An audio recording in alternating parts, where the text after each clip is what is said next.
आदाब। Crime petrol सतर्क के आज के इस एपिसोड में मैं अनूप सोनी आप सबका स्वागत करता हूं। जैसे कि हम सब जानते हैं कि पूरी दुनिया इस वक्त कोरोना की महामारी के संकट से गुजर रही है और इस संकट के दुष्परिणामों के बीच कुछ ऐसी खबरें भी आ रही हैं जिनमें कहा जा रहा है कि इस दौरान रेप और हत्या जैसे अपराधों में काफी कमी आई है।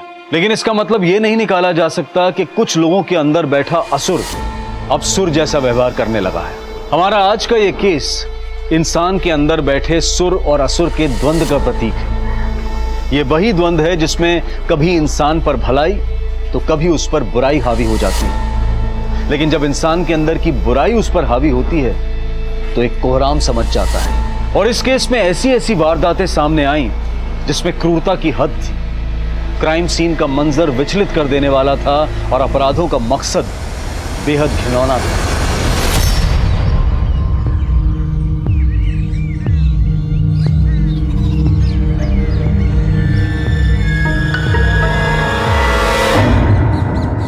कला, आरती, खुशबू, ये दौड़ एक दूसरे को हराने का परीक्षा नहीं है, तुम तीनों की एकता का परीक्षा है, समझ रहे हो? इसीलिए तीनों को एक ही रस्सी बांधा है मैंने। आप तीनों को 30 सेकंड में उस झंडे तक पहुंचना है। 30 सेकंड में तो तालमेल मजबूत होना है, सिर्फ पैरों से नहीं दौड़ना है, दिमाग से दौड़ना चाहिए। तो तैयार हो? हाँ माँ। खुशबू, हम 1 2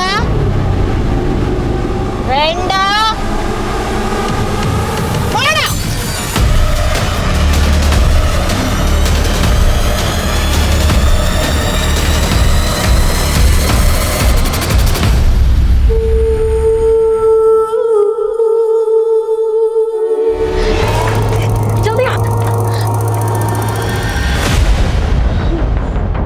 नहीं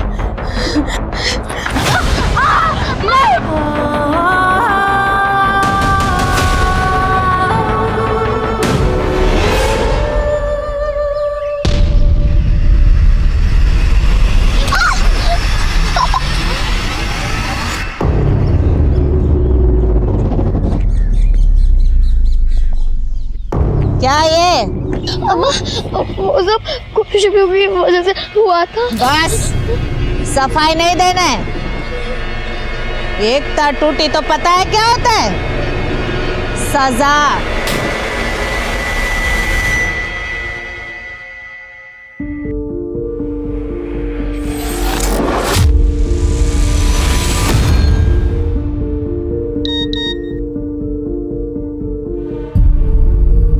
ये सजा हमें एक साथ सहनी होगी रिधिमा। भूलना होगा कि हम कभी साथ थे। अब यही सच है रिधिमा।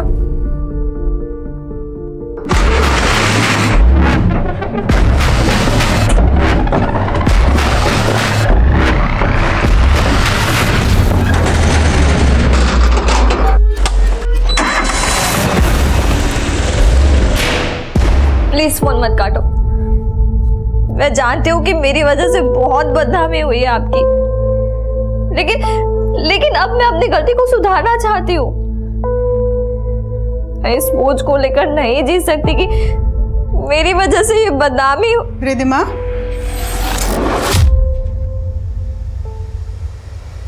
किससे बात कर रही है बेटा?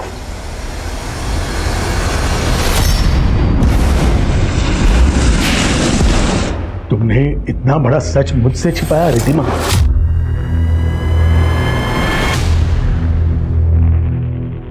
क्या कमी रह गई थी मेरी परवरिश में कि इतना बड़ा विश्वासघात किया मेरे साथ? सॉरी अब्बा, लेकिन नहीं, अब जो आने वाले हैं वो आके ही रहेंगे और अब सिर्फ वही होगा जो मैंने तय किया है।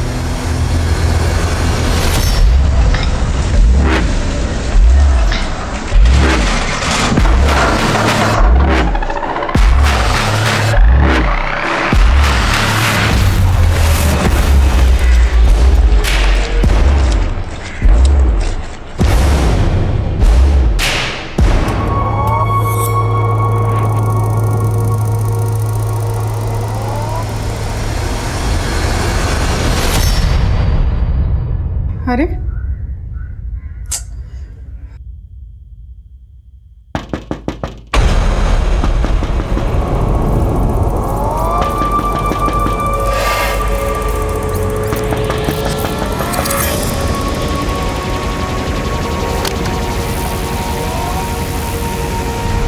भूख जब कलेजा काटती है तब पता चलता है भूख क्या होती है।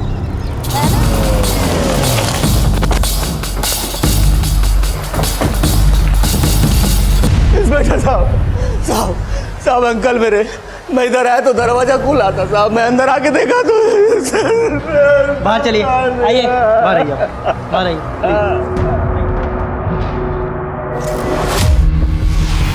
स्विच ऑफ होने के बाद घर वालों में से किसी ने घर का मेन दरवाजा खोला होगा और तभी अटैकर्स ने उनसे धावा। सर शायद उनका इरादा सिर्फ रेप और मर्डर का ही नहीं था, घर में काफी लूटपाट भी की गई है।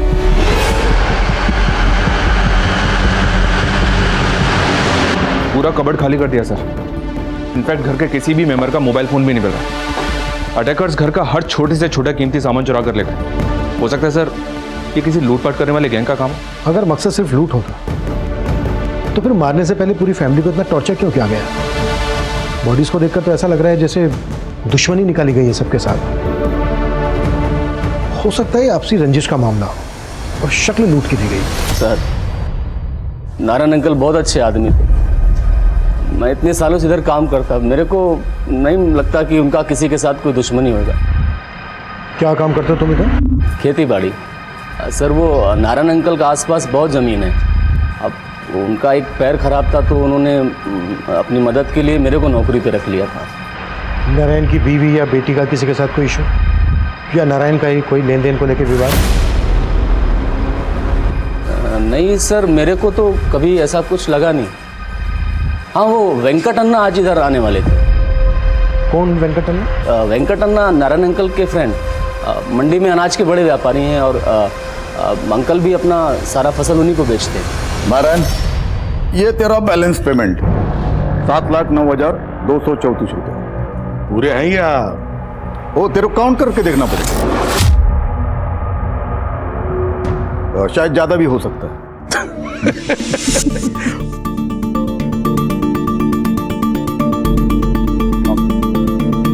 थैंक यू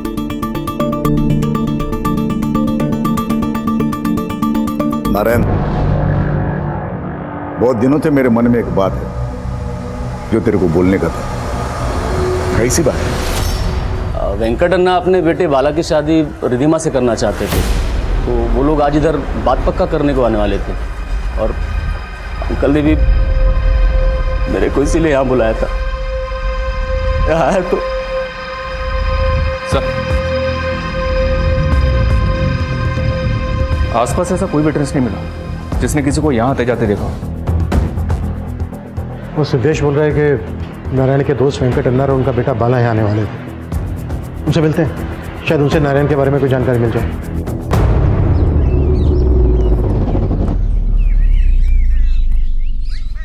खुशबू, खुशबू, ओहो, बहुत लग गया। ये ले रसम पी ले, कल से भूखी है तू। नहीं, ये खून है, मैं नहीं पीऊंगी। खुशबू, ये खून नहीं है, रसम है। रोना बंद करो, मजबूत होने का। P low. रुको, कहाँ भाग रहे हो? रुको, खड़े होके क्या देख रहे हो? जाओ पकड़ो।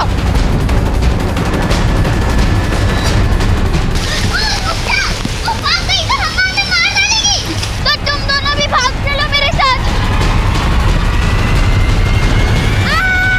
खुशबू, खुशबू।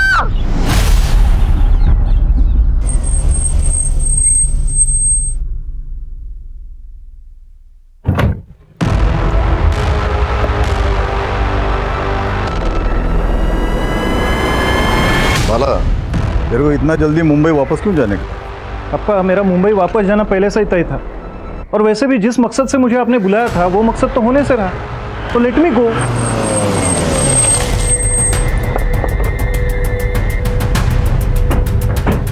हाँ सर, आप बिल्कुल सही बोल रहे हैं।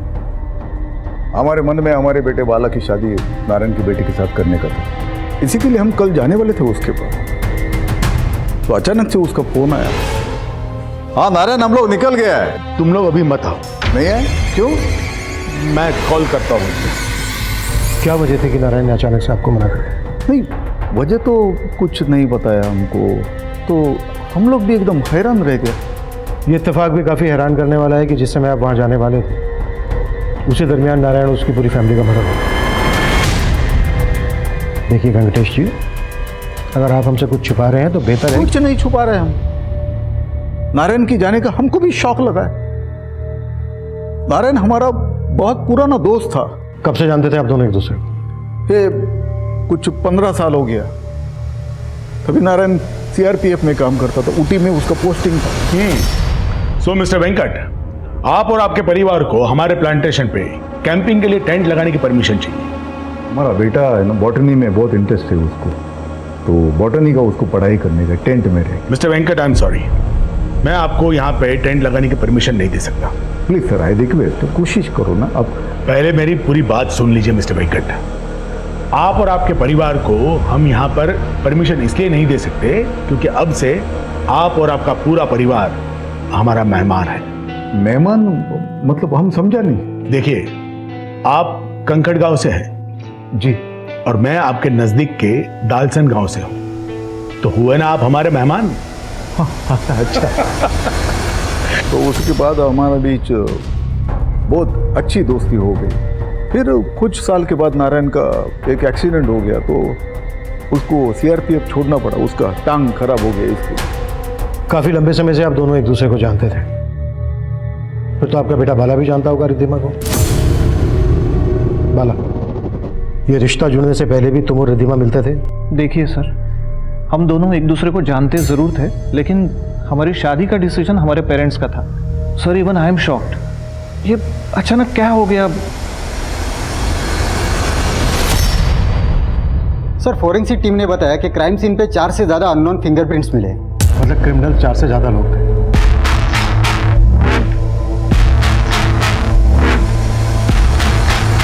हो सकता है नारायण फैमिली की सुपारी दी गई हो। पॉसिबल है सर, क्योंकि नारायण उस कस्बे का बड़ा जमींदार था और पूछताछ में यही पता चला कि सब लोग उसकी बड़ी इज्जत करते थे। किसी भी प्रकार के विवाद का कोई हिंट नहीं मिला और वेंकट से उसके व्यापारिक रिश्ते भी अच्छे ही थे।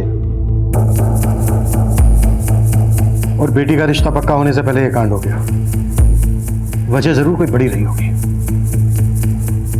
कपिल, नारायण के सीआरपीएफ के कलीग से भी मिलो, शायद उनसे नारायण के बारे में कोई इंफॉर्मेशन मिल जाए। सर, एक मिनट कपिल, ये नारायण फैमिली के फोटोग्राफ्स में कुत्ता भी दिख रहा है। देखने में काफी फ्रेंडली लग रहा है, शायद पालतू होगा। लेकिन सर, क्राइम सीन पे हमें ऐसा कोई कुत्ता दिखाई नहीं दिया। हाँ, मतलब इस वक्त तो नहीं मिला। सर, नारायण, रिद्धिमा और उसकी माँ सुनैना की पोस्टमार्टम रिपोर्ट आ गई है। रिपोर्ट से कंफर्म हो गया है कि रिद्धिमा और सुनैना का गैंग रेप हुआ है। और सर, रिपोर्ट में चौंकाने वाली बात यह भी है कि मर्डर से कुछ ही दिन पहले रिद्धिमा ने अबॉर्शन करवाया। अबॉर्शन? जी हाँ सर।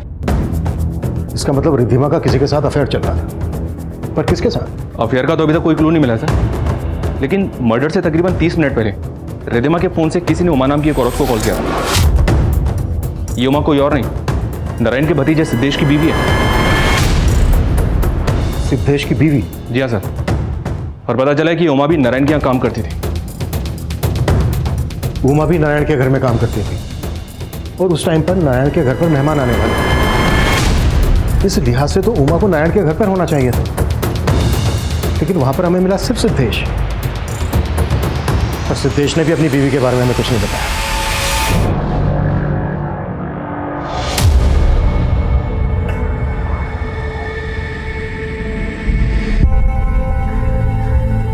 ये लो बेटा, कुछ खा लेना।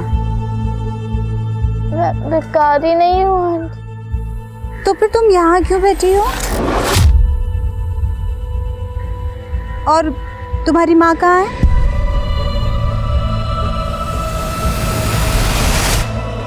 तुम चुप क्यों हो बेटा?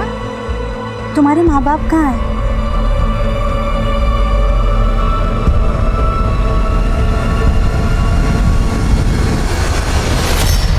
सर, उमा तो मार्केट गई है तो उसको आने में थोड़ा टाइम लगेगा, तो मैं उस फोन लगाओ और जल्दी आने के लिए बोलो। हाँ हाँ, फोन लगा। अरे उमा, वो साहब पूछ रहे हैं वो उधर उस दिन तुम्हारी रिधिमा से फोन पे कुछ बातचीत हुई थी क्या? किस दिन? उसी दिन जिस दिन रिद्धिमा और उसके माँ बाप का मर्डर हुआ था। रिधिमा, आप क्यों फोन कर रही हो मुझे तुमसे कोई बात नहीं करनी। प्लीज फोन मत काटो। मैं जानती हूँ कि मेरी वजह से बहुत बदनामी हुई है आपकी, लेकिन अब मैं अपनी गलती को सुधारना चाहती हूँ। मैं इस बोझ को लेकर नहीं जी सकती कि मेरी वजह से ही बदनामी। चुप क्यों हो गई? उस दिन क्या बात हुई थी रिद्धिमा के साथ तुम्हारी? साहब, ऐसी ही बात हो गई थी।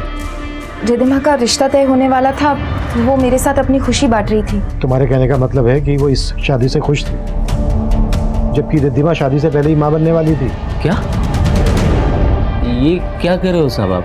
वही जो हमारे सामने आया है। रिद्धिमा ने अभी कुछ दिन पहले ही अपना अबॉर्शन करवाया था। इसके साथ अफेयर चल रहा था रिद्धिमा का। साहब, हमें इस बारे में कुछ नहीं पता।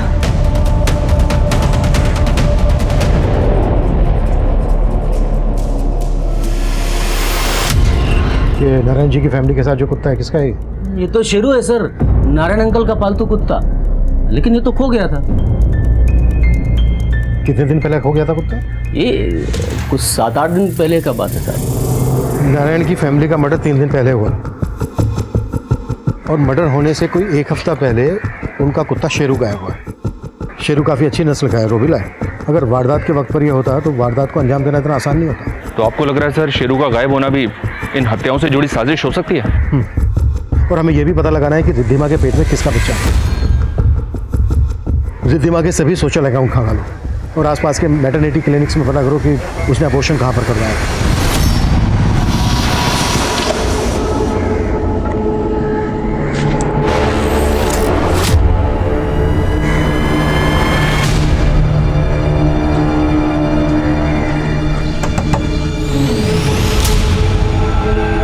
क्या बात है मंजू, अचानक फोन करके क्यों बुलाया? सरप्राइज है। अरे क्या सरप्राइज है बताओ ना। हाँ तो ये देखो,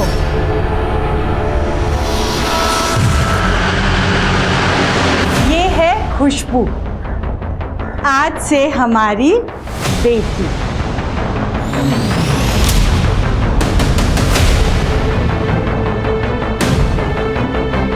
खुशबू की माँ एक रेप विक्टिम थी, लेकिन अब वो किस हाल में थी, कहां थी, इस बात से खुशबू भी अनजान थी। लेकिन क्या वो दंपत्ति जो खुशबू को अपनी बेटी मान रहा था, क्या वो सच था या फिर वाकई इसके पीछे भी कोई साजिश थी? नारायण के पालतू कुत्ते शेरू के गायब होने का क्या इस सब से कोई ताल्लुक था?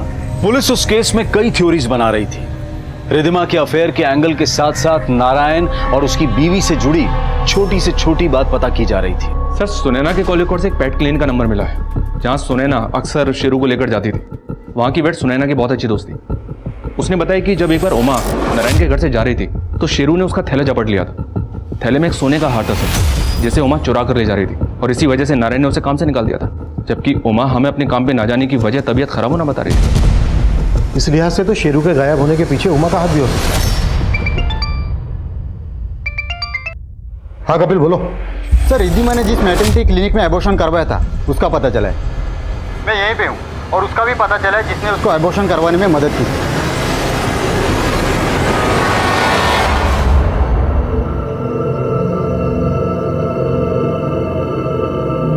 बाला सुन, तेरे को जिधर जाने का उधर जा, तेरे को जितना कोशिश करने का कर, लेकिन ऐसा मत सोचना कि तेरी कोशिशों में तू सफल हो जाए। चंद्रेश, गाड़ी निकल, मुझे फ्लाइट मिस नहीं करना है।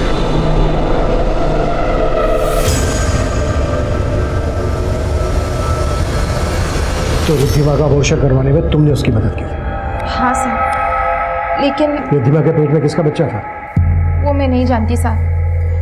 रिद्धिमा तो ये भी नहीं बताना चाहती थी कि वो प्रेग्नेंट थी। वो तो उस दिन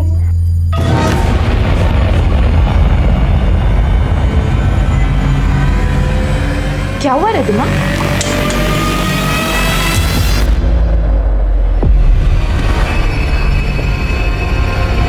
जब मुझे पता चल गया कि वो प्रेग्नेंट, तो उसने मुझे कुछ भी बताने की बजाय सिर्फ इतना कहा कि मैं बच्चा गिरवाने में उसकी मदद करूं। ये बात तुमने मुझसे पहले क्यों नहीं बताई? मैं डर गई थी साहब। अगर आप मुझे गलत समझ लेते तो। उमा, तुम्हें गलत समझने की और भी वजह है हमारे पास। चोरी का इल्जाम लगा था तुम पर। साहब ये झूठ है, मैंने कोई चोरी नहीं की थी। वो हार तो खुद रिधिमा ने मुझे दिया था। ये लीजिए। नहीं रिधिमा, मैं ये नहीं ले सकती। दीदी, आपने मेरी इतनी मदद की है, प्लीज मना मत कीजिए, लीजिए ना। और प्लीज किसी को बताना मत। रिधिमा को दिया वादा पूरा करने के लिए मैं बदनाम हो गई साहब। शेरू ने मेरी थैली पर झपट्टा मारा और वो हार मेरी थैली में देखकर सुनैना चाची को लगा। हम लोगों ने तेरे परिवार के लिए इतना सब कुछ किया और तुम मेरे घर में चोरी की? नहीं, मैंने चोरी नहीं की, आप गलत समझ रहे हैं। मैंने रिधिमा के लिए जिल्लत से, क्योंकि उनके परिवार के हम पर बहुत एहसान है साहब। तो इसी जिल्लत का बदला लेने के लिए तुम्हें एक कांड करवाया। तुम्हारा पति भी शामिल था ना इसमें? कहीं ऐसा तो नहीं है कि रिधिमा के पेट में तुम्हारे ही पति का बच्चा था? नहीं साहब, आप ये क्या बोल रहे हैं? वो बच्चा तो क्या? रिधिमा के पेट में किसका बच्चा था उमा?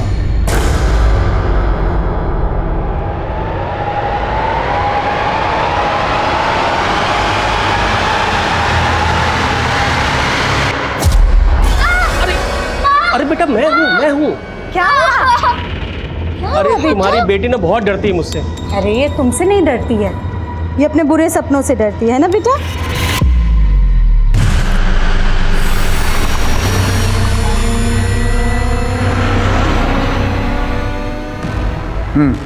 पेमेंट का क्या हो गया? मैं बाद में फोन करता हूँ। आप लोग फिर से क्या बात है? वो तो आपका ड्राइवर और आपका भांजा चंद्रेश ही बताएगा। लेके चलो इसे। चल।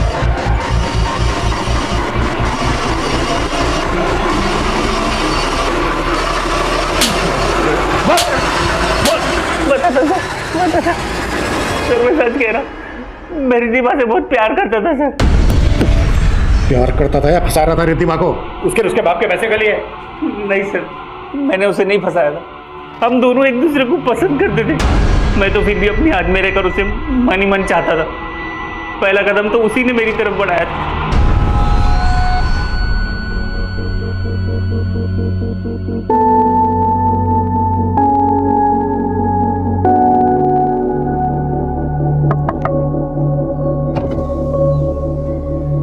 चलो देख लो अच्छे से।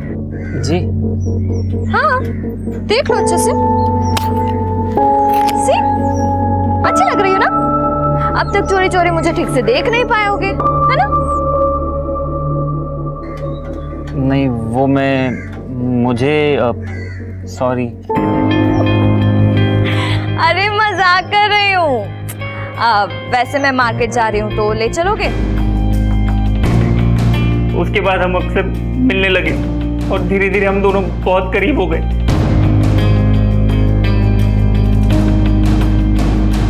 तो रिधिमा के पेट में तेरा बच्चा था? हाँ सर, हम दोनों शादी करना चाहते थे, लेकिन वेंकट मामा ने अपने बेटे बाला की शादी रिधिमा से तय कर दी थी। उनके खिलाफ जाने की हिम्मत मुझ में नहीं थी, इसलिए मैंने रिधिमा को कहा था वो मुझे भूल जाए। ये सज़ा हमें एक साथ सहनी होगी रिधिमा। भूलना होगा कि हम कभी एक थे। अब यही सच है। फिर क्या हुआ मुझे नहीं पता। मैं तो खुद हैरान था कि रिधिमा के अप्पा ने वेंकट मामा को फोन करके वहां आने से मना क्यों किया। तुम लोग अभी मत आओ। नहीं है? क्यों? मैं कॉल करता हूँ। लेकिन सर मुझे बाला पे शक है सर। अच्छा? बाला के यहाँ आने के बाद मुझे पता चला कि वो ये शादी नहीं करना चाहता था। उसका मुंबई में किसी लड़की के साथ अफेयर था। वेंकट मामा उसकी शादी जबरदस्ती रिधिमा से करा रहे थे। तो अपने आप को बचाने के लिए बाला को बीच में घसीट रहा है। मैंने कंफर्म किया सर, बाला का मुंबई में किसी लड़की से अफेयर तो चल रहा है। लेकिन इस चंद्रेश पे भी भरोसा नहीं कर सकते। चंद्रेश और बाला, इन दोनों की बैकग्राउंड चेक करनी पड़ेगी। पता लगाना पड़ेगा कि ये दोनों ये कांड कर सकते हैं क्या। जी सर। नारायण के सीआरपीएफ टाइम के दोस्तों से मिले? जी सर, पर फिलहाल वहाँ से कोई काम की इन्फॉर्मेशन नहीं मिली है। नगर पालिका में भी उनके कुत्ते शेरू की फोटो शेयर की थी, पर वहाँ से भी शेरू जैसे किसी कुत्ते की कोई डिटेल नहीं मिली। कहना मुश्किल है सर, शेरू के गायब होने का इस केस से कोई कनेक्शन है भी या नहीं।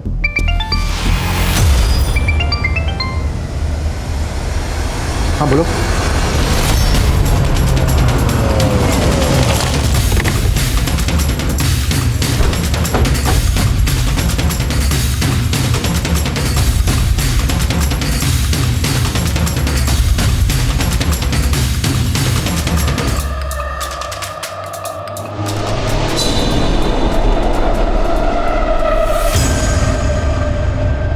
बाहर गई थी साहब। लता घर पर अकेली ही थी। वापिस आके देखा तो लता लता लता ने आत्महत्या। आपको ऐसा क्यों लग रहा है कि लता ने आत्महत्या ही की है? ऐसा भी तो हो सकता है कि जहर लता को किसी ने जबरदस्ती पिलाया। नहीं साहब, पहले भी लता ने कोशिश की थी आत्महत्या करने की। तब तो मैंने समझा कि उसे रोक लिया था, लेकिन अब ऐसा क्या हुआ था लता के साथ जो लता आत्महत्या करने की कोशिश कर रही थी? मेरे बच्चे की दिमाग की हालत ठीक नहीं थी। कभी कभी वो अचानक जोर से चिल्लाने लग जाती थी। मैं तुझे मार डालूंगी। मार जाने दे मुझे, मैं तुझे मार डालूंगी। दवा का भी असर नहीं हुआ तो मैंने नजर वजर भी उतार के देखी, लेकिन समझ में ही नहीं आ रहा था कि उस पे किसका भूत सवार था।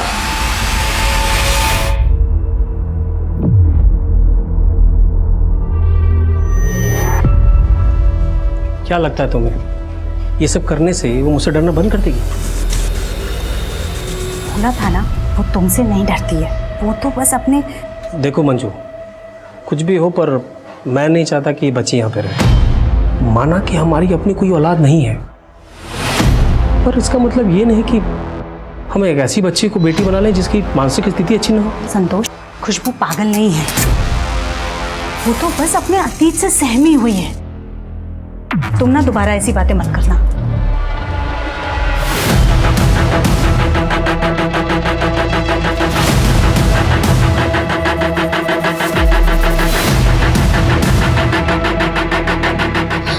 चिल्लाना मत, समझी?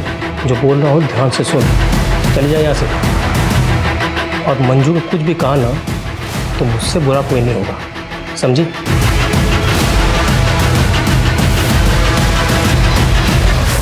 सर, लता नाम की जिस लड़की ने सुसाइड किया था, ये उसकी पोस्टमार्टम रिपोर्ट है। लता की मौत फिनाइल की पॉइजनिंग से हुई थी, लेकिन सर रिपोर्ट के मुताबिक लता को काफ़ी लंबे समय से मोलेस्ट किया जा रहा था। मोलेस्ट? लेकिन लता की माँ ने तो कहा था कि लता की दिमागी हालत ठीक थी। हो सकता है सर लता की माँ हमसे कुछ छुपा रही है। थाने बुलाओ लता की माँ को, बात करते हैं।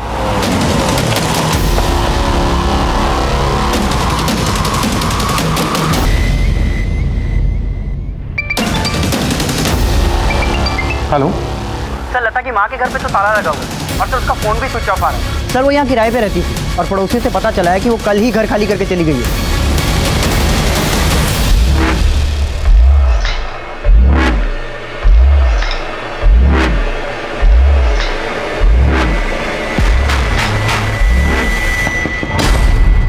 अभी अभी लता के मकान मालिक से बात की मैंने, पर उससे कोई इन्फॉर्मेशन नहीं मिली।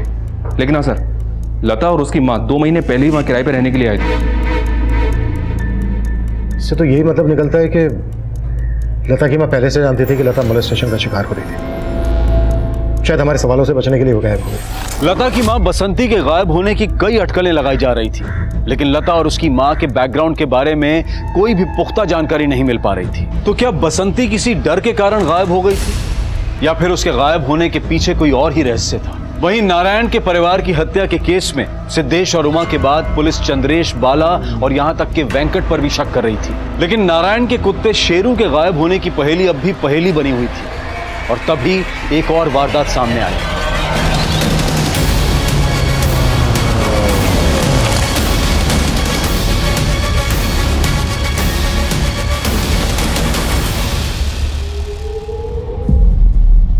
क्या?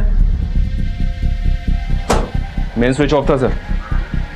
इस घर में भी मेन स्विच घर के बाहर है, और नारायण के घर का मेन स्विच भी घर के बाहर था। मर्डर से पहले नारायण के घर का भी मेन स्विच ऑफ किया गया था।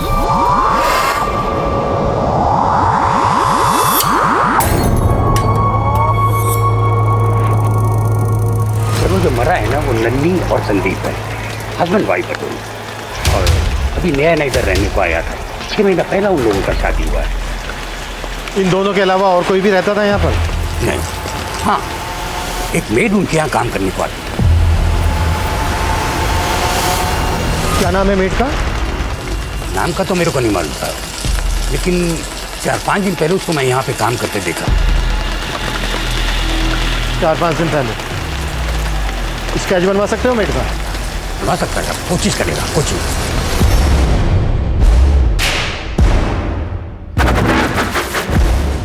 आप मुझे मेरे माँ जैसा ही प्यार करती हैं, लेकिन क्या? माँ जैसा क्यों? माँ ही हूँ मैं तेरी। पर वो कौन? संतोष।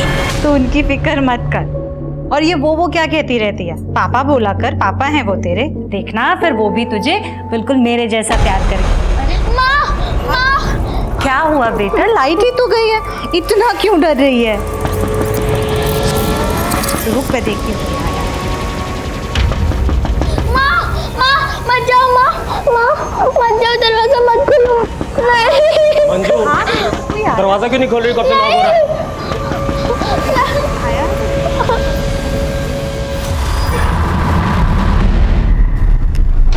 सर, यही वो औरत है जो उस कपल के यहाँ काम करती थी। कपल के कॉल रिकॉर्ड्स में किसी भी मेड का नंबर नहीं मिला था। इस स्केच को डेटाबेस से ही मैच किया सर, लेकिन पता नहीं चल पा रहा कि ये है कौन। ये भी तो हो सकता है इस औरत ने अभी अभी क्राइम करना शुरू किया हो। शबरी अटैकर्स के साथ इन्वॉल्व भी हो सकती है।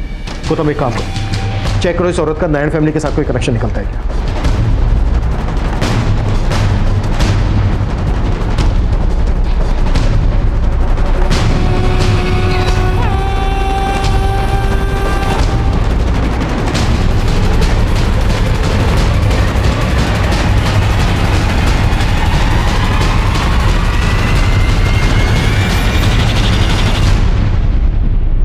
औरत को तो मैं जानता सर। ये जब अंकल ने उमा को घर से निकाला तो इधर काम मांगने को आई थी।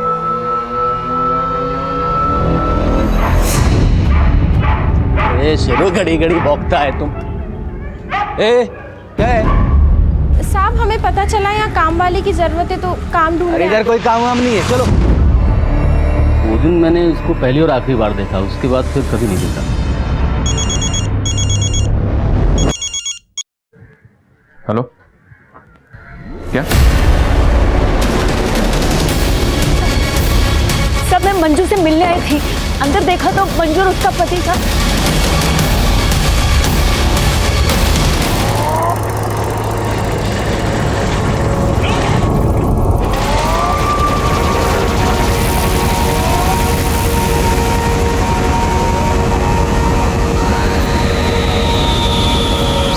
हाँ साहब, मैंने पहले भी इसको एक दो बार यहाँ आसपास मंडराते हुए देखा है। एक बार तो ये वहाँ संतोष जी से बात भी कर रही थी। मंजू और संतोष के अलावा और कोई भी है परिवार में? सब इनकी एक बेटी भी है। बेटी?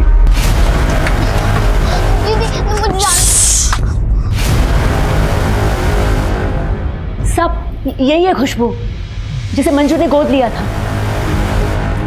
कहाँ से गोद लिया था उन्होंने खुशबू को? सब वो तो नहीं मालूम। सर, अभी तक जितने भी केसेस सामने आए उनमें अटैकर्स ने फैमिली के किसी मेंबर को नहीं छोड़ा है, लेकिन इस कपल की बेटी गायब है क्योंकि एडॉप्टेड थी। और यहाँ किसी को मालूम तक नहीं है कि इस कपल ने बच्चे को अडॉप्ट कहाँ से किया था। गौतम, बच्ची के फोटो सर्कुलेट कर, बच्ची की जान खतरे में हो सकती है। उस यंग कपल के यहाँ जो मेड काम करती थी सर, उस मेड का स्केच मैंने हर जगह दिखवाया। तो बस तुक्के के तौर पर जिस लड़की ने सुसाइड की थी, लता, उसके पड़ोसियों को भी ये स्केच दिखाया। तुक्का लग गया सर। उन लोगों ने बताया कि इस लड़की को लता के घर के पास भी देखा गया। ये खुशबू तो तेरी लता से भी 2 कदम आगे निकली। सुना येड़ू अम्मा के हाथ से निकल गई थी, वो तो अच्छा वहाँ मिल गई, वरना हमारा तो सारा खेल ही खत्म हो जाता। तभी तो इसका हाल लता से भी ज्यादा बुरा हो रहा है।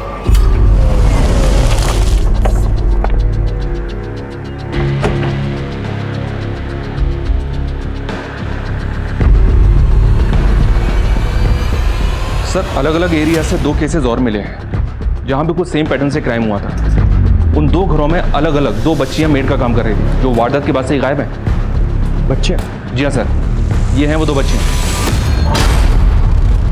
और सर, इस केस की इन्वेस्टिगेटिव टीम से हिंट मिला है कि ये काम बांडूपलिया गैंग का हो सकता है। बांडूपलिया गैंग? जी हाँ सर। और सर, बांडूपलिया गैंग का एमओ भी हमारे केसेस से मिलता जुलता है।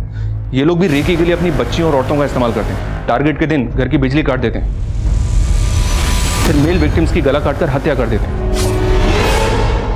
साहब, ये बच्ची तो मंजू मैडम को यहीं पे मिली थी, कुछ लोगों के साथ बैठकर भीख मांग रही थी। साहब, मुझे तो आश्चर्य तब हुआ जब मैंने ये सुना कि मंजू मैडम ने आदिवासी लड़की को गोद लिया है। आदिवासी की बच्ची? हाँ साहब, कलसान जंगल के पास आदिवासी झुग्गियों में मैंने इसे पहले भी देखा है। एक दूसरे का चेहरा क्या देख रहे हो? जल्दी करो। 1 2 3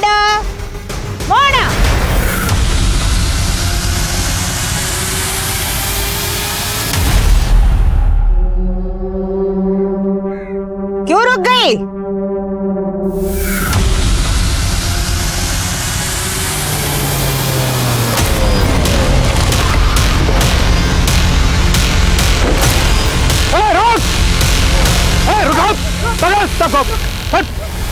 चल चल डालो सबको गाड़ी में। चल चल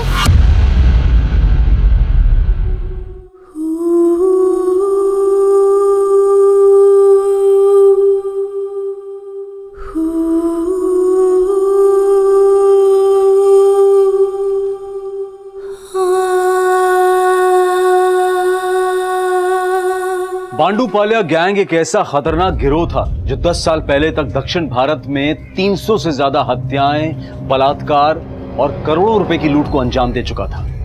लेकिन केरला, कर्नाटका और आंध्रा की पुलिस के जॉइंट मिशन में इस गिरोह के ज्यादातर मर्द पकड़े जा चुके थे। लेकिन हैरानी की बात यह थी कि इस गिरोह की औरतों ने इस गिरोह को फिर से तैयार कर लिया था। गिरोह की महिलाएं और बच्चियां अलग अलग तरीके से अपने टारगेट पर नजर रखती। इस गैंग में हर किसी का एक अहम किरदार था। बसंती लूट का सोना बेचा करती थी और उस पर किसी को शक ना हो इसलिए वो अलग रहती थी। वहीं खुशबू इस गिरोह का हिस्सा ही नहीं थी, बल्कि 2 साल पहले उसका परिवार इस गिरोह का शिकार बना था और खुशबू को अगवा करके जबरदस्ती इस गिरोह के अपराधों का भागीदार बनाया जा रहा था।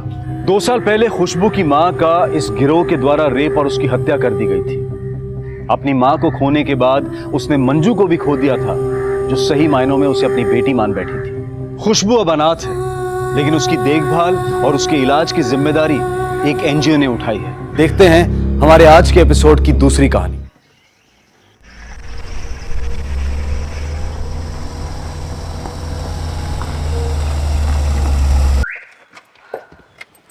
टीना, थोड़ा सामान लेके चलो, मैं अकेला कैसे लाऊंगा? किसी काम के लिए लाए हो मुझे यहाँ?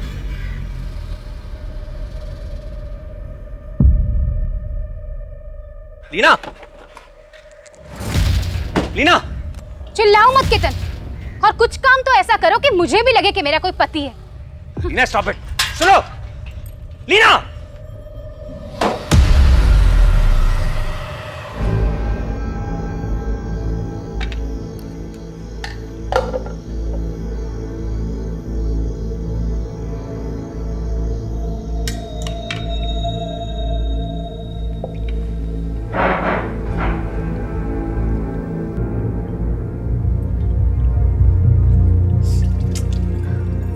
केतन, वॉश बेसिन में से पानी नहीं जा रहा है, लगता है चौक हो गया है। आके देखो ना। तुम्हें दिखाई नहीं दे रहा मैं खाना खा रहा हूँ? तुम्हें ज्यादा परेशानी है तो खुद ठीक कर लो, मेरे पीछे मत पड़ो। 2 वक्त चैन से खाना भी नहीं खाने देते। अरे खाओ, जी भर के खाओ, मैं तो कह रही हूँ सुबह तक खाते रहो।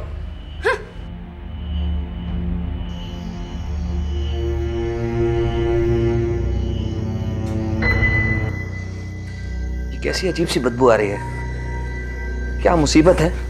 चैन से सो भी नहीं सकते।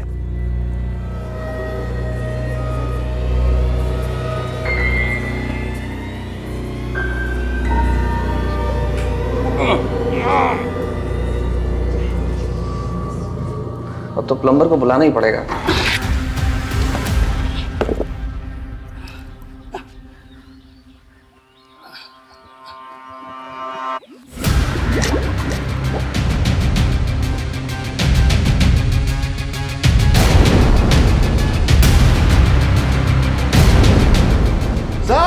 साहब जल्दी है साहब।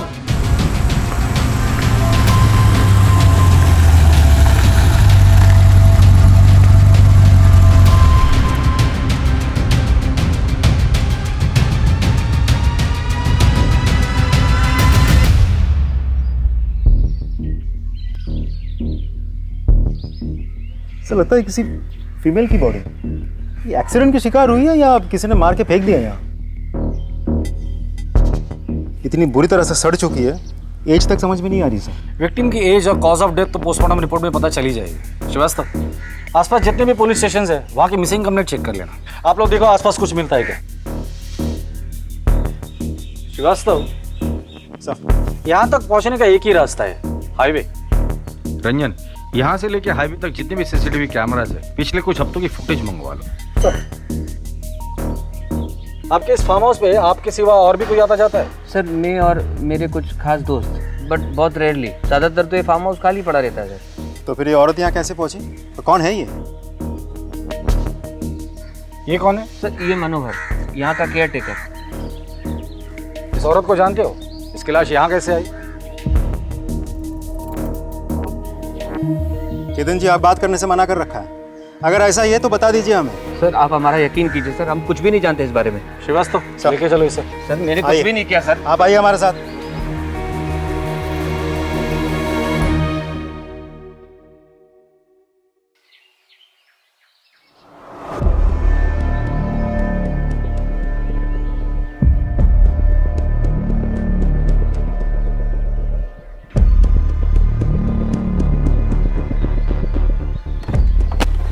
क्या टांग झांक कर रही? जा अपना काम कर, निकल यहाँ से।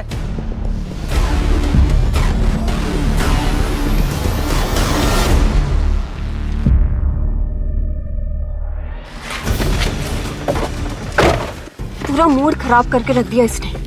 अब देखना, ये ऑफिस में जाकर ना हमारी चुगली करेगी। अगर इसने चुगली करी ना तो मैं स्मिता की ना बैंड बजा दूंगा। तू चिंता मत करता रहा। चिंता नहीं, मुझे गुस्सा आ रहा है सुरेंद्र। ज्यादा होशियार बनती जा रही है आजकल ये, बात बात पर मेरी गलतियां निकालती है। ये तो अखिलेश सर अच्छे हैं, इसकी बात पर भरोसा नहीं करते, वरना। अरे तू इसके बारे में ज्यादा मत सोच, मैं इसे देख लूंगा।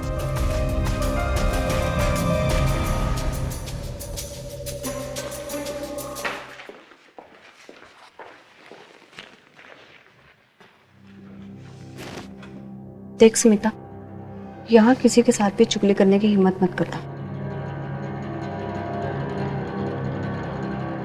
Yes sir. तारा, घर जाने के पहले मुझसे मिलकर जाना। Okay sir.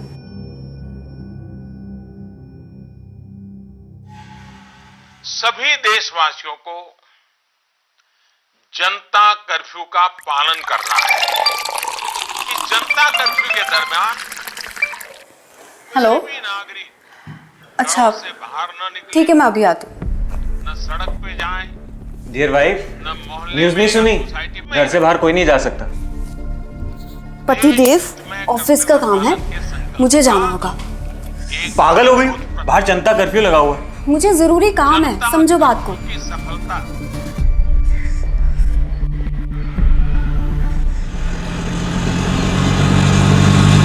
ऑटो भैया प्लीज आगे तक लेकर चलेंगे, बहुत जरूरी काम है।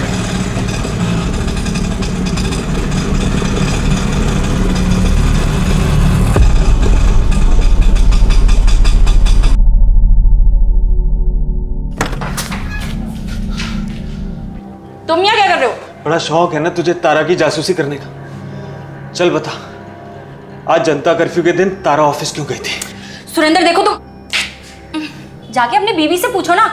और हाँ, एक बात कान खोल के सुन लो, दोबारा मेरे घर पे ये शराब पी के मत आना। देख लूंगा मैं तुझे। हाँ हाँ ठीक है, देख लूंगा तुझे मैं स्मिता।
क्या यही वो जानवरनुमा इंसान था जो अपने जुनून के कारण उस जिंदगी को खत्म कर रहा था? पुलिस को भी इन्हीं सारे सवालों के जवाब चाहिए थे और इन्हीं जवाबों को ढूंढने की पहली कड़ी के रूप में पुलिस केतन को इंटेरोगेट कर रही थी। मुझे कुछ नहीं पता लेकिन हमें पता है कि तुझे बहुत कुछ पता है। सर, मेरा यकीन करिए सर, मुझे कुछ नहीं पता सर। मुझे यकीन सिर्फ इन दोनों पर है। अगर ये दोनों अपने पर आ जाए ना तो मुर्दों से भी सच उगलवा लेते हैं। तू तो अभी जिंदा है। चल बोल। मुझे एक बात याद आ गई सर। बड़ी जल्दी याद आया तुझे? मेरे फार्म हाउस पे एक कुक भी काम करता था सर, निसार। वो फार्म हाउस पे अपनी बीवी के साथ रहता था। नाम क्या था? उमंग, उसकी पत्नी का नाम। फिर कुछ महीने पहले निसार, मनोहर, छोड़ो छोड़ो। क्या हुआ? क्यों कुत्तों की तरह लड़ रहे हो? साहब ये मेरी बीबी को छेड़ता है। नहीं साहब, झूठ बोल रहा है ये। निसार, तुम जाओ यहाँ से, मैं बात करता हूँ। निकलो तुम से, चलो। साहब, तेरे को कितनी बार मैंने मना किया उससे मत उलझा कर। साहब मैंने कुछ नहीं किया साहब। जा यहाँ से। बहुत नैन मटक्का करती है। क्या पागलपन है ये? साहब देखिए, आपने मनोहर को छोड़ने को कहा, मैंने उसे छोड़ दिया, लेकिन ये मेरी बीवी है। इसे मारूं, कूटू, कुछ भी करो, आप बीच में मत पड़िए। बस सर, वो दिन है और आज का दिन है। निसार अपनी पत्नी के साथ कभी फार्म हाउस वापस नहीं आया। मैंने उसको बहुत ढूंढने की कोशिश की सर, लेकिन वो मिला ही नहीं। कब की बात है ये? सर 3 महीने हो गए शायद। हाँ डॉक्टर साहब, ठीक है, हम लोग आ रहे हैं हॉस्पिटल।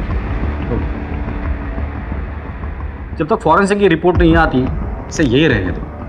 और वो निसार और उमंग पता करो ये लोग कहाँ हैं, और केयरटेकर मनोहर इंटरोगेशन के लिए लेकर आओ। तब तक हम लोग हॉस्पिटल होकर आते हैं। Sir hello. तो डॉक्टर साहब रिपोर्ट्स रेडी है? सर बॉडी की कंडीशन बहुत खराब हो चुकी है, हमें थोड़ा और टाइम लगेगा फर्दर इन्वेस्टिगेशन के लिए। ठीक है, लेकिन हो सके तो जल्द से जल्द कीजिए, क्योंकि आपको जितना वक्त लगेगा उतना ही वक्त क्रिमिनल को मिलेगा सबूत के साथ छेड़छाड़ करने के लिए। मेरे स्टाफ को घर गए हुए 2 हफ्ते हो गए, बट डोंट वरी, आप हमारी इनिशियल फाइंडिंग्स के ऊपर आपकी इन्वेस्टिगेशन जारी रखिए। जैसे कि बॉडी में मल्टीपल कट्स है, जिसके कारण हेवी ब्लड लॉस हुआ है। मरने वाले की उम्र 25 या 26 साल होगी। उसकी स्कल भी बहुत बुरी तरह से टूट चुकी है। और हाँ, सबसे बड़ी शॉकिंग बात, इस बॉडी से हार्ट, लंग और लिवर गायब है।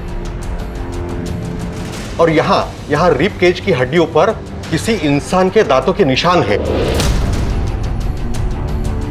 डॉक्टर साहब, क्या बॉडी के चेहरे से जो स्कल है उससे हम उसका चेहरा बना सकते हैं? I will try my level best. Thank you. इंसान के दांतों के निशान? श्रीवास्तव, कहीं ये अपराधी कोई नरभक्षी तो नहीं है? कि जिस तरह से पुलिस के सामने पोस्टमार्टम की रिपोर्ट आई थी और उन्हें ये पता चला था कि महिला के शरीर के कुछ अंग गायब हैं, तो पुलिस के लिए ये एक शॉकिंग न्यूज थी। क्या उनका सामना एक नरभक्षी से होने वाला था?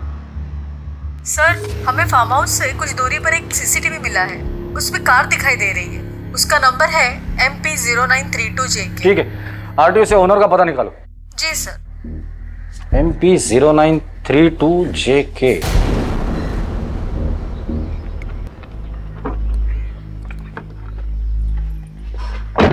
चलो भैया।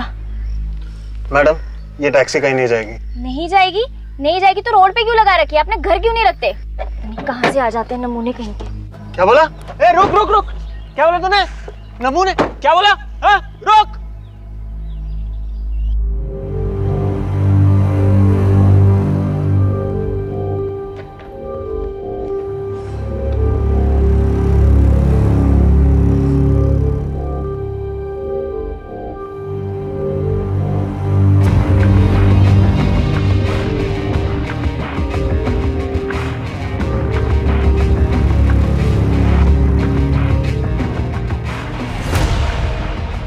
Good morning. नए आए हैं आप? कौन हो तुम? मैडम मैं विश्वास, अखिलेश सर का ड्राइवर हूँ मैडम। ये क्या हुआ मैडम आपके हाथ को? दिखाइए, मैं बाम लगा देता हूँ। पीछे हटो, मैं खुद कर लूंगी। मैडम लगा देते ना बाम।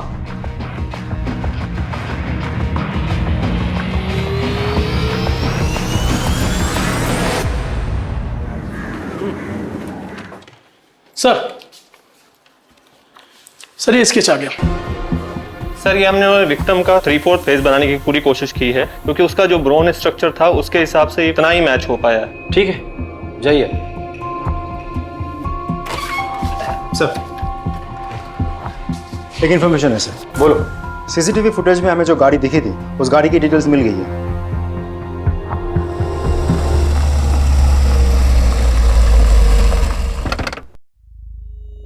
दो महीने पहले बिलावरी तालाब के पास तुम्हारी कार दिखाई दी थी। ऐसे जंगल वाले एरिया में तुम क्या कर रहे थे? सर मैं अपनी वाइफ को ढूंढने गया था, अब वो 2 महीने से मिसिंग है। हेलो, अरे कहाँ है तू? कितनी देर हो गई है? मैं आ रही हूँ सुरेंद्र। मैं ये मुन्ना चिकन के सामने हूँ, मेन रोड पे। अच्छा ठीक है। ये बिलावली तालाब के पास। Hello hello Surendra. Hello sir, फिर उसका फोन कट गया, उसके बाद उसका कॉल आया ही नहीं। फिर मैंने भी कॉल ट्राई किया उसको तो फोन लगा ही नहीं। फिर थोड़ी देर बाद मैं खुद वहाँ गया पर वो वहाँ नहीं थी। आज भी मैं वहाँ जाता रहता हूँ। बीवी की फोटो है तुम्हारे पास?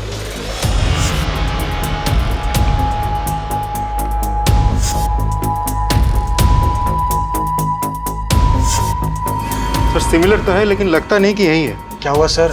दरअसल उस तालाब के पास हमें एक औरत की लाश मिली है। सर मेरी बीवी तारा सिर्फ गायब हुई है, उसके साथ ऐसा कुछ उल्टा सीधा नहीं हो सकता। तुम इतने यकीन के साथ कैसे कह सकते हो? और अगर वो गायब है तो तुमने जाके पुलिस स्टेशन में रिपोर्ट लिखवाई थी? हाँ सर मैंने लिखवाई थी, पर फिर मैं पुलिस स्टेशन नहीं जा पाया और वहाँ से कोई फोन भी नहीं आया। तुम्हारी बीवी तारा का किसी के साथ झगड़ा था या दुश्मनी थी? सर उसकी बहन चंदा से उसका हमेशा झगड़ा रहता था। यहाँ क्या करने आई है तू? तुझे ये कहने आई हूँ कि अब देवास वाला घर तू मेरे नाम कर दे। वो घर पापा ने मेरे नाम किया है। तो मैं भी तो उनकी बेटी हूँ ना, तो उस हक से तो वो घर मेरा भी हुआ। अगर हक होता ना तेरा तो पापा तुझे जरूर तेरा हिस्सा देते। चुपचाप वो घर मेरे नाम कर दे, वरना सोच लेना तू। वरना क्या करेगी? तुझे ऐसी मौत मारूंगी ना कि तेरी रूह भी कांप जाएगी, और तेरे मरने के बाद तो प्रॉपर्टी मेरे नाम खुद ब खुद हो जाएगी। तू मेरी बीवी को मारेगी? समझती क्या है तू अपने आप को? वो तो तुम दोनों बहुत जल्द समझ जाओगे। बस सर चंदा उसे ऐसे ही धमकी देती रहती थी। मैं तो परेशान हो गया था उनके झगड़ों से, यहाँ तक कि मैंने तारा को कह दिया था कि चंदा को प्रॉपर्टी दे दे, लेकिन तारा को अपने पापा के घर से एक इमोशनल लगाव था, इसलिए उसने मेरी बात नहीं सुनी। हालांकि सर इस प्रॉपर्टी के लिए चंदा ने कोर्ट केस भी किया है जो पिछले साल से चल रहा है। तारा वो केस जीतने भी वाली थी। हो सकता है सर चंदा ने कुछ किया हो।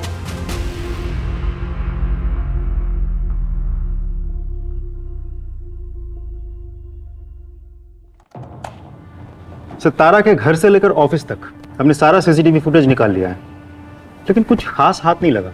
लेकिन हाँ एक फुटेज है जहां तारा किसी गाड़ी में बैठी हुई दिखाई दे रही है। अब क्योंकि अंधेरा है तो विजुअल क्लियर नहीं है सर।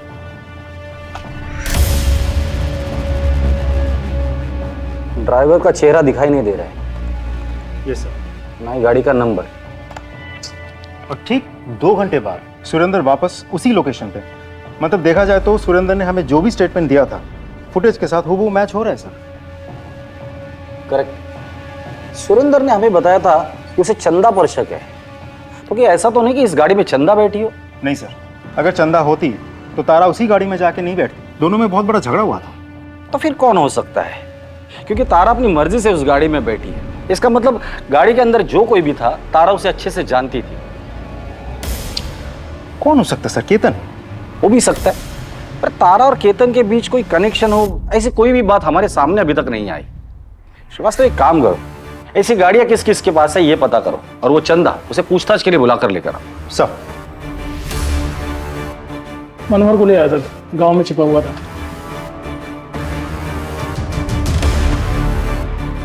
बोल मनोहर। साहब मुझे यहाँ क्यों लाया साहब? साहब मैंने कुछ नहीं किया साहब। वो उस दिन फार्म हाउस में लाश मिली ना, तो मैं थोड़ा सा घबरा सा गया था, तो इसलिए मैं अपने घर भाग गया था। मनोहर, जिस लाश की तू बात कर रहा है ना, उस लाश का हार्ट, लीवर और लंग तीनों गायब है। अब सिर्फ इतना बता दे, वो लाश किसकी थी और किसने मारा था उसे? नहीं साहब, मैं वहाँ काम करता था साहब, मैंने कुछ नहीं किया साहब। ये निसार और उमंग वो कैसे गायब हो गए? सच बता, वो लाश उमंग की है ना? तूने मारकर उसे वहां छुपा दिया था ना? क्या किया रे उस बॉडी पार्ट्स का? मैंने कुछ नहीं किया, बस उससे थोड़ी सी हमदर्दी थी, गाली भी देता था साहब। बस उमंग ना उन सारी बातों से ना परेशान रहती थी, तो वो बस अपना मन हल्का करने के लिए वो सारी बातें मुझे बताती थी।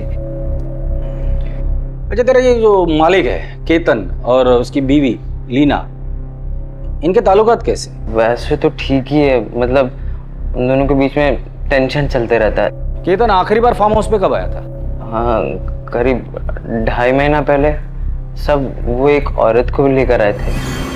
आखिर तुम मेरे पीछे पड़ी क्यों? तुम्हें समझ में नहीं आता एक बार? हमारा ये रिश्ता अब नहीं चल सकता। बस जो होना था वो यहां तक हो गया। बार बार मैं तुम्हें एक बात को नहीं समझा सकता। अगर तुम समझती क्यों नहीं, लीना को पता चल जाएगा तो वो मुझसे दूर हो जाएगी, मेरा नुकसान हो जाएगा। तुम क्या बोलूं तुम्हें मैं?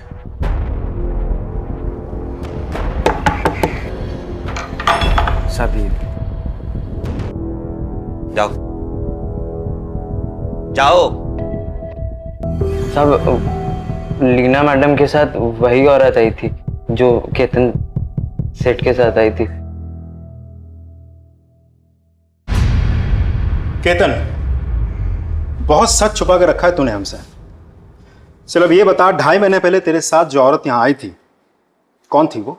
सर वो मेरी फ्रेंड रीमा थी सर। मेरा फार्म हाउस खरीदना चाहती थी, इसलिए मेरे साथ थी। और अब वो कहाँ है? पता नहीं सर, हमारी डील होने वाली थी, फिर बात बनी नहीं।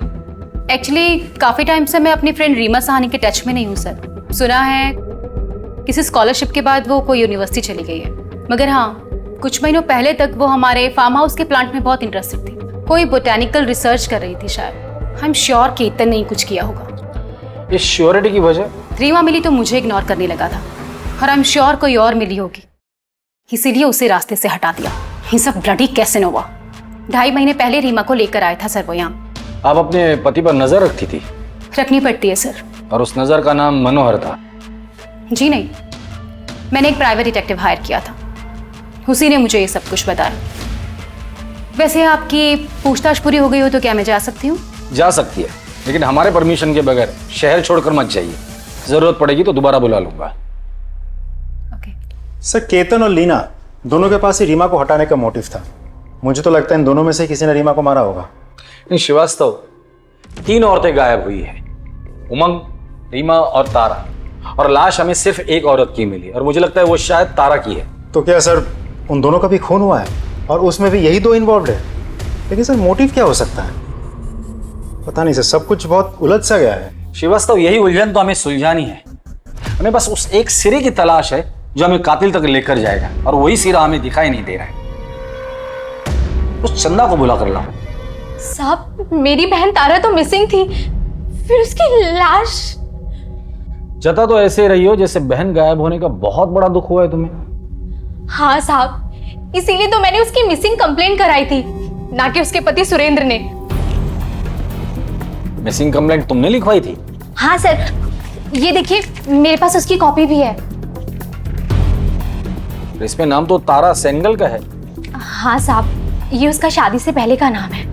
तारा और तुम्हारे बीच प्रॉपर्टी को लेकर झगड़ा चल रहा था, कोर्ट केस भी चल रहा था। लेकिन वो तो मैंने वापस ले लिया था आज से 1.5 साल पहले। ये देखिए मेरे पास पेपर भी है। कोर्ट केस वापस लेने के पीछे कोई खास वजह? साहब, वजह बस इतनी थी कि कुछ भी हो, सारी प्रॉपर्टी तारा के बेटे अक्षय के नाम ही होनी थी, और अक्षय मेरे लिए मेरे बेटे जैसा ही है। मतलब ये कि मैं कभी माँ नहीं बन सकती, और अक्षय ही मेरे लिए मेरा सब कुछ है। ये तारा और सुरेंद्र के बीच रिश्ता कैसा था? वैसे तो वो दिल का बहुत अच्छा है, लेकिन अगर उसकी सटक जाए ना तो वो शैतानों का भी बाप बन जाता है साहब। हे भगवान, ये इंसान है या शैतान? कैसे जानवरों की तरह काटा है तुझे? एक ढेला भर तो कमाता नहीं था साहब, और नए नए बिजनेस के लिए तारा से पैसा मांगता रहता था, और अगर वो नहीं देती थी साहब तो फिर वही मारपीट करना उसके साथ। ये तारा का बेटा अक्षय इस वक्त कहाँ है? तुम्हारे साथ है? नहीं साहब, वो बोर्डिंग स्कूल में है। तारा से आखिरी बार कब मिली थी तुम? उसके गायब होने से कुछ दिन पहले मिले थे हम लोग, लेकिन जब मैंने सुरेंद्र से इस बारे में पूछा तो उसने कोई जवाब नहीं दिया। ये सुरेंद्र और तारा का रिश्ता कैसा था? हाँ साहब, सुरेंद्र तारा से प्यार तो बहुत करता था। चल रहे इंद्र, बहुत दर्द हो रहा है मुझे। अरे कुछ नहीं होता, जरा सी चोट है। अरे मजनू, कहाँ चल दिए भाई? अपनी लैला का इलाज करवाने। तू क्यों खून जला रहा है बे? सुरेंद्र ने तारा के गायब होने के बारे में कुछ बताया था? हाँ साहब, सुरेंद्र कह रहा था कि उसने तारा को खोजने की बहुत कोशिश की, लेकिन वो मिली नहीं। उसके चक्कर में सर दिन रात दारू पीने लग गया। सर कुछ दिन पहले ना आया था मेरे पास ही, और कह रहा था कि 10 दिन की छुट्टी पे जा रहा है, और हंसने लगा। वो सर ऐसी बात बोली कि मेरे को भी हंसी आ गई। उसने ऐसा भी क्या बोला था?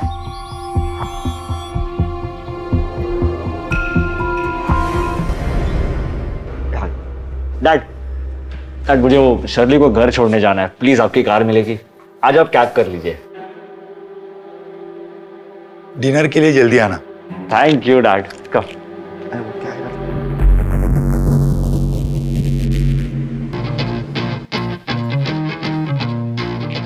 मीना, थोड़ा वॉल्यूम तो कम करो। नहीं होगा बंद, इसको सुनने से शांति मिलती। शांति खामोशी में मिलती। नहीं होगा बंद। और आपको जहां शांति मिलती है ना, आप वहां जाइए। और तुम जहानुम में जाओ, देखता हूं मुझे कहाँ शांति मिलती है।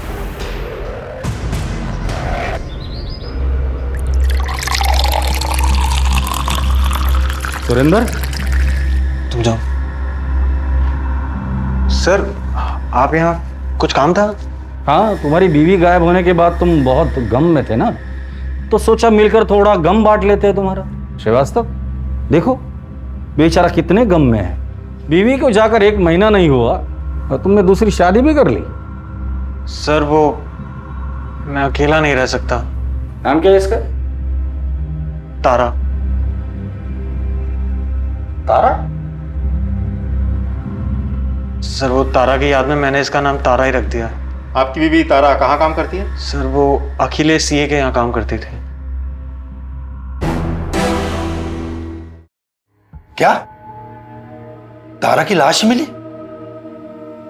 So sad.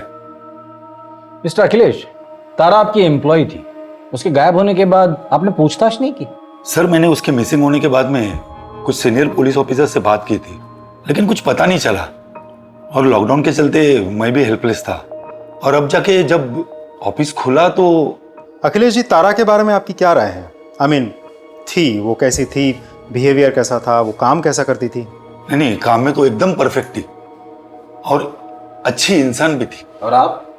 जी, आपका और तारा का रिश्ता कैसा था? सर वो जैसा एक बॉस और एम्प्लॉय का होता है, बस। जिस दिन तारा गायब हुई थी आपने उसे फोन किया था, वो घर पर थी और वो घर से ऑफिस के लिए गई थी, क्यों? सर उस दिन मेरी गाड़ी सर्विसिंग के लिए गई थी और मुझे एक ऑफिस से फाइल अर्जेंटली चाहिए थी, तो मैंने उसे कहा कि ऑफिस से फाइल लेकर मेरे घर आ जाना, मगर वो आई नहीं। मैंने कांटेक्ट करने की भी कोशिश की मगर कुछ हुआ नहीं। ठीक है, फिलहाल के लिए आप जा सकते हैं, जरूरत पड़ेगी तो दोबारा बुला लूंगा। जी सर, थैंक यू।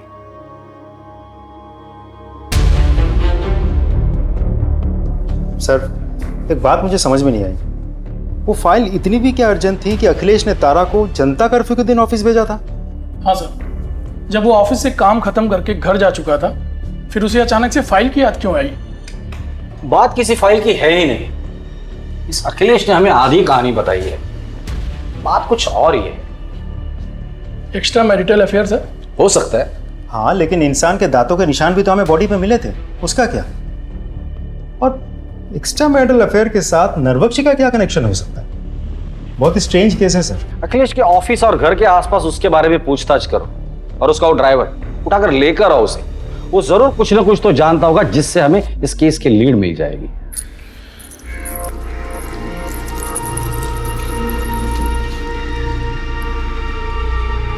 अखिलेश के ड्राइवर विश्वास तुम ही हो? जी साहब। सर, विश्वास।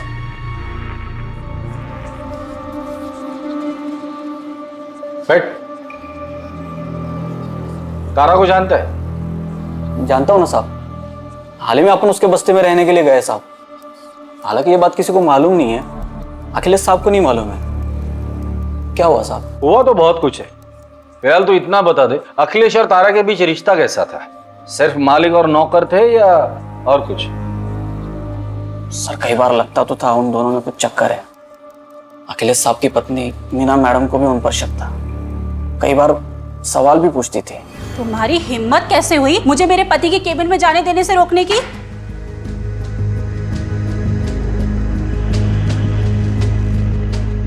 ऐसे कौन से काम में बिजी थे कि आपका प्यून मुझे अंदर आने से रोक रहा था? क्या चल रहा है इस ऑफिस में? बहुत गुस्सा करती थी साहब। उस दिन फोन पर भी वो किसी से बात कर रही थी। अरे भैया कुछ तो उपाय करो। देखो मैं कुछ भी करने को तैयार हूँ, बस ये तारा नाम की बला से ना पीछा छूट जाए। बस मैं इतना चाहती हूँ कि तारा ना इस दुनिया से ही उठ जाए। ठीक है, जाओ तुम।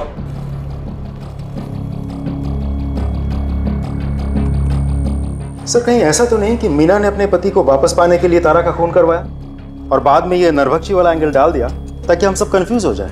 हो सकता है, क्योंकि कोई भी औरत अपने पति को दूसरे के साथ देख ले तो जलन तो होगी, और बदले की आग में वो किसी भी हद तक जा सकती है। तुम चंदा और तारा के केस डिटेल्स निकालो। मुझे लगता है हमें मीना से भी बात करनी होगी।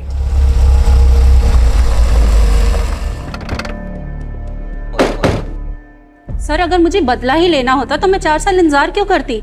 मैं उसे उसी टाइम खत्म कर देती जब मुझे पता चला था कि मेरे पति का चक्कर उस तारा से चल रहा है। और वैसे भी मेरे पति को क्या फर्क पड़ता है, उसे तो अपने ऑफिस में रोज खूबसूरत जवान लड़कियां चाहिए।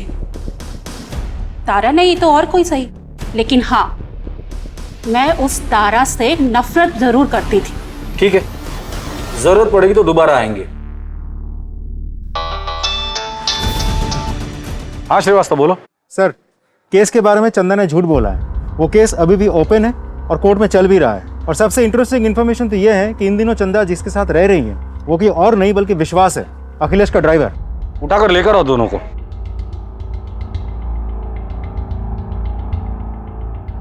तुम दोनों ने बहुत कहानियां सुनाई मुझे, अब मुझे असली कहानी सुननी है। साहब मैंने केस वापस ले लिया था, लेकिन विश्वास ने बोला कि केस वापस चला दे। इसने मुझे मजबूर किया, इसलिए मैंने वापस चला दिया। ये बोला कि प्रॉपर्टी तुझे नहीं चाहिए तो मैं रख लूंगा। मैं इससे प्यार करती हूँ साहब, इसलिए मना नहीं कर सकी। पर साहब सच में तारा को मैंने नहीं मारा साहब। सब तारा को मारना ही होता तो सर मैं चंदा को केस चलाने के लिए क्यों कहता सर?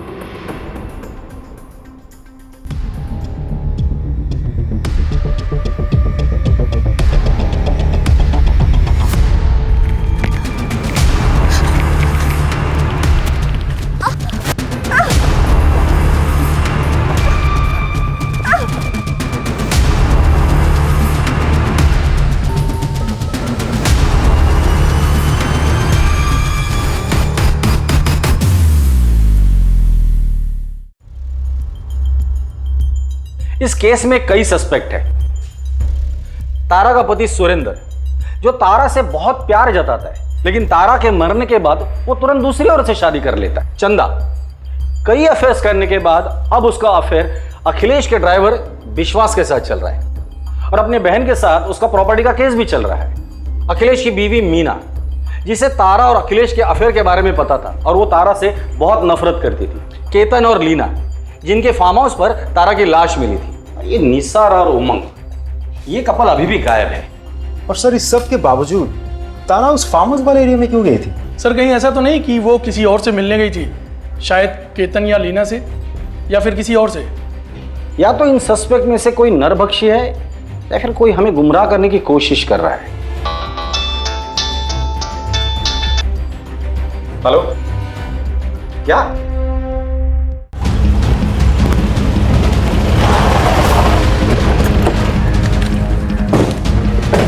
फोन आपने किया था? हाँ सर। बॉडी कहाँ दिखाइए?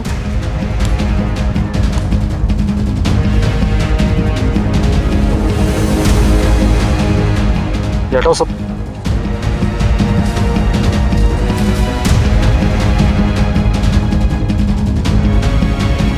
सर इसका चेहरा तो पहचान में ही नहीं आ रहा है। सर मारने का तरीका देखा आपने? इसे भी बिल्कुल तारा की तरह ही मारा गया है।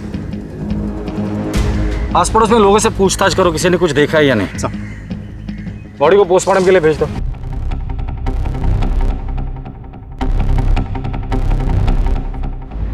सर ये मर्डर भी तारा मर्डर केस की तरह ही है, लेकिन इस केस में हमें रिस्ट पर मार्क्स मिले हैं कि इन दोनों केसेस में दोनों बॉडीज में हमें एक चीज कॉमन मिली है, और वो है ओमेगा 3। ओमेगा 3 तो स्टेरॉइड है जो अक्सर जिम जाने वाले लोग लेते हैं। इसका मतलब कातिल जो भी है वो जिम फ्रीक आदमी। उसे ड्रग्स और स्टेरॉइड की भी आदत है। वो अपनी बॉडी बनाने के लिए बहुत सारे अननेचुरल सप्लीमेंट्स और स्टेरॉइड के यूज करता होगा। Thank you very much doctor. Sir Nisar की बीवी उमंग का पता चल गया है सर, वो पास के ही गांव में है। सब मेरा पति निसार बहुत शक्की था।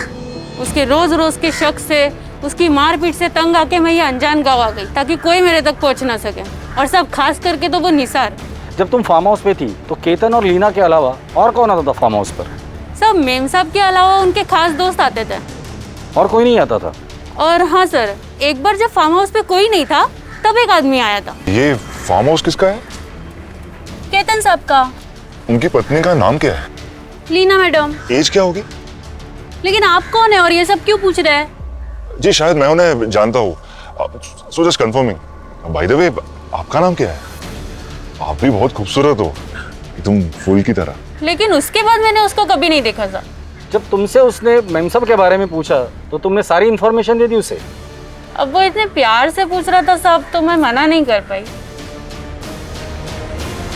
लीना जी, हमने सुना है कि कोई था जो आपसे मिलने के लिए बहुत डेस्परेट था, आपसे जान पहचान बढ़ाने के लिए उसने कोशिश भी की थी। कुछ याद आया? नहीं? कोई बात नहीं, मैं लेडी कांस्टेबल को बोल दूंगा, वो आपकी याद ताजा कर देगी। हाँ, थोड़ा सा दर्द होगा लेकिन याद जरूर आ जाएगा। मैं एक आदमी से मिली थी सर, उसे मैंने फार्म हाउस के बारे में बताया था। अब सुनिए। जी कहिए। क्या ये आपका सेल फोन गिर गया? जी नहीं, मेरा सेल फोन तो मेरे पास है। अच्छा बाय द वे, ये फार्म हाउस आपका है? जी हाँ। बहुत खूबसूरत है। Thank you. बिल्कुल आप ही की तरह। वो bye the way, I am Suraj. If you don't mind, क्या मैं एक दो पल आपके साथ चल सकता हूँ? वो क्या है ना कि मैं यहाँ पे नया आया हूँ, तो I am looking for a good company. उसके बाद हम 2 बार और मिले। कमाल है लीना जी, आप ऐसे किसी भी अजनबी के साथ। एक्चुअली सर, मैं अपनी मैरिड लाइफ में खुश नहीं थी और इनके बारे में मैं आपको बता चुकी हूँ। वो आदमी बहुत ही इम्प्रेसिव था और किसी से 2 पल हंसकर बात करने की खुशी को मैं रेसिस्ट नहीं कर पाई। बट कुछ दिनों बाद हम लोग फार्म हाउस से चले गए थे। मैं अपने काम में बिजी हो गई और उसके बाद मैं उससे कभी नहीं मिली। नंबर है उसका? जी नहीं। चेहरा तो याद होगा। श्रीवास्तव, स्केच आर्टिस्ट को बुला, उसका स्केच बनाने में हमारी मदद कीजिए। जाइए।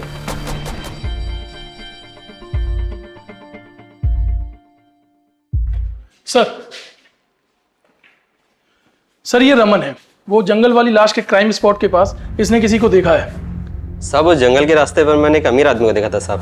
बड़ा अजीब लगा मुझे, क्योंकि वहाँ तो अक्सर मजदूर आते जाते थे। अब ऐसे रास्ते पर वो आदमी अपनी महंगी कार लाया और चला गया, कुछ समझ में नहीं आया सब। स्केच बनवा सकते हो उसका? श्रीवास्तव, स्केच आर्टिस्ट को बोलो और इसका स्केच बनवा लो। सर आप आइए मेरे साथ।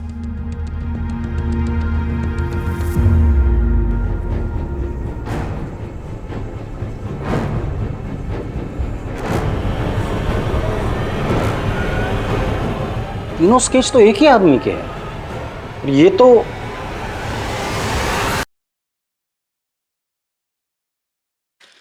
अखिलेश जी। सर आप बैठिए बैठिए बैठिए। यहीं से गुजर रहा था, सोचा आपसे मिलकर चला जाओ। अरे कहाँ ये घास फूस खा रहे हैं आप? अरे हाँ, लॉकडाउन था ना, नॉनवेज मिला नहीं होगा आपको। हाँ सर, सॉरी मैं कुछ समझा नहीं सर। समझाता हूँ। अखिलेश जी, आपने हमें बताया कि आपने तारा को ऑफिस भेजा था फाइल लाने के लिए, क्योंकि आपकी गाड़ी सर्विसिंग के लिए गई थी। पर आपने ये नहीं बताया कि आप गाड़ी सर्विसिंग से वापस लेकर भी आए थे। अखिलेश जी, शर्ली कहाँ है और उसका बॉयफ्रेंड, मतलब आपका बेटा, वो कहाँ है? बेटा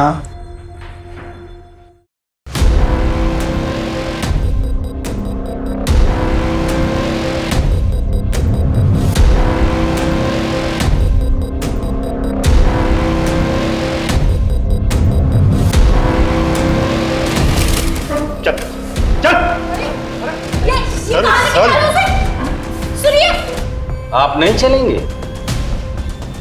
चलो। सॉरी साहब, मैं अपने बेटे को बचाने की कोशिश कर रहा था। ऐसे बेटे को बचाने से अच्छा ये होता कि इसे हमारे पास लेकर आते। ऐसे हैवान को बचाकर तुमने भी बहुत बड़ा जुर्म किया है। साहब मैं शर्मिंदा हूँ। आपके शर्मिंदा होने से उन लोगों की जान वापस नहीं आएगी जिसे आपका बेटा खा चुका है। अब मुंह खोलकर बताइए। बताता हूँ साहब, ये बात सच है कि मैंने उस दिन मेरी कार सर्विसिंग को दी थी और वापस मंगा ली थी। उस दिन विक्रांत मेरी कार ले गया था, ये बात मैंने आपसे छुपाई थी। मगर जब विक्रांत रात को देरी से घर आया और तारा भी फाइल लेकर नहीं आई, तब मुझे लगा कुछ तो गलत है। अखिलेश जी, जो इसने किया है ना उसे गलती नहीं कहते, हैवानियत कहते हैं। अब तू मुंह खोलेगा? मुझे जिम और बॉडी बिल्डिंग का शौक है और जल्द से जल्द बॉडी बनाने के चक्कर में मैं ड्रग्स और स्टेरॉइड्स के इंजेक्शंस लेने लगा। फिर मुझे इस नशे की आदत पड़ गई सर। प्रोटीन्स के चाहत में मैं कुछ भी खाने लगा, हर तरह का मांस। मुझे किसी ने कहा कि इंसान के मांस पे सबसे ज्यादा ताकत होती है, इसलिए ये सब ढूंढने के लिए मैं बाहर जाने लगा, लेकिन मुझे कुछ नहीं मिला। लेकिन उस दिन मुझे तारा मिली।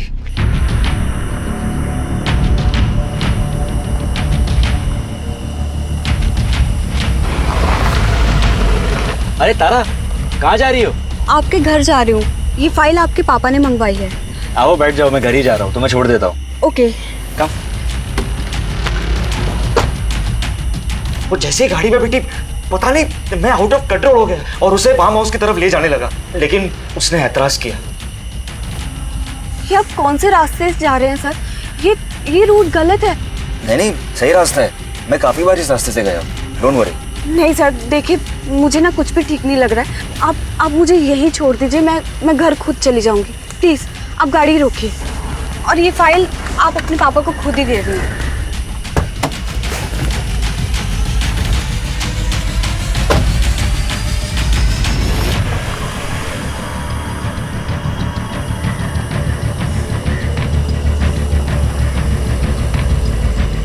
हेलो सुरेंद्र, हाँ मैं आ रही हूँ सुरेंद्र। मैं ये मुन्ना चिकन के सामने हूँ, मेन रोड पे, ये बिलावली तालाब के पास। तुम्हें मेरे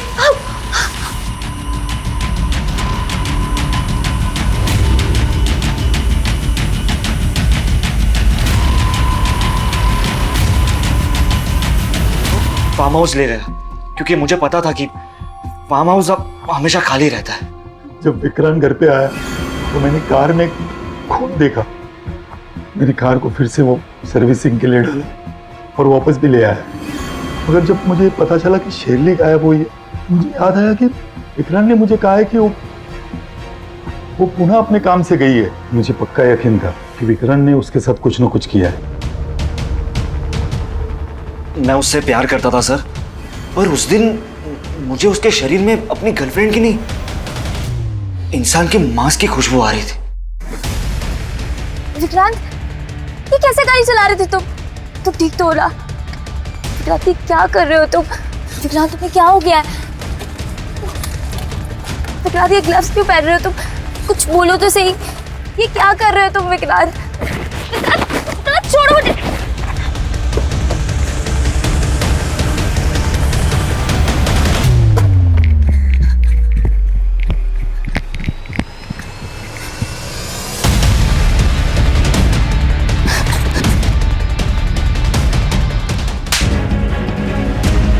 इंसान नहीं, एक नरभक्षक है, नरभक्षक।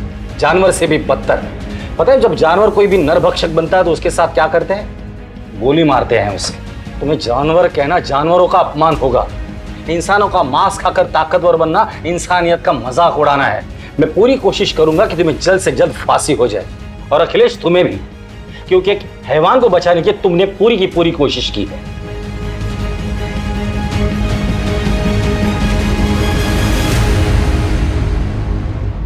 ये समय हम सब के लिए आत्म परीक्षण का समय है, एक सबक सीखने का समय है, ताकि हम अपने अंदर की कमजोरियों को जान सकें और उन्हें दूर करने की पूरी कोशिश करें। और खासकर हमें अपने मानसिक स्वास्थ्य का ध्यान रखना है। अगर अखिलेश ने वक्त रहते अपने बेटे को सही राह दिखाई होती और मेडिकल हेल्प ली होती तो उसे इस तरह से शर्मसार नहीं होना पड़ता। अगर विक्रांत ने अपने जुनून में स्टेरॉइड्स और इंजेक्शंस का इस्तेमाल नहीं किया होता तो वो कभी नरभक्षी नहीं बनता। और सबसे बड़ी बात, अगर सुरेंद्र तारा से लड़ने और रूठने के बजाय घटना वाले दिन उसके साथ चला जाता तो क्या तारा की दर्दनाक मौत टल नहीं जाती? अगर जुनून को सही राह मिल जाए तो पर्वत लांघे जा सकते हैं, समंदर को चीरा जा सकता है, लेकिन अगर जुनून भटक जाए तो क्या हश्र होता है वो आपके सामने है। ध्यान रखें कि कहीं आपका कोई अपना इस तरह के जुनून का शिकार ना हो रहा हो। उनके साथ समय बिताएं, उनसे बात करें, उनकी मदद करें, ताकि फिर से इंसानियत शर्मसार ना हो। मैं अनूप सोनी आपसे विदा लेता हूं। फिर मुलाकात होगी क्राइम पेट्रोल सतर्क में एक और नए केस के साथ। तब तक अपना और अपने परिवार का ख्याल रखें, सतर्क रहें, सुरक्षित रहें और देखते रहें क्राइम पेट्रोल सतर्क। जय हिंद। इस तरह के और भी एपिसोड देखने के लिए हमारे चैनल को सब्सक्राइब करें और बेल आइकन दबाना ना भूलें।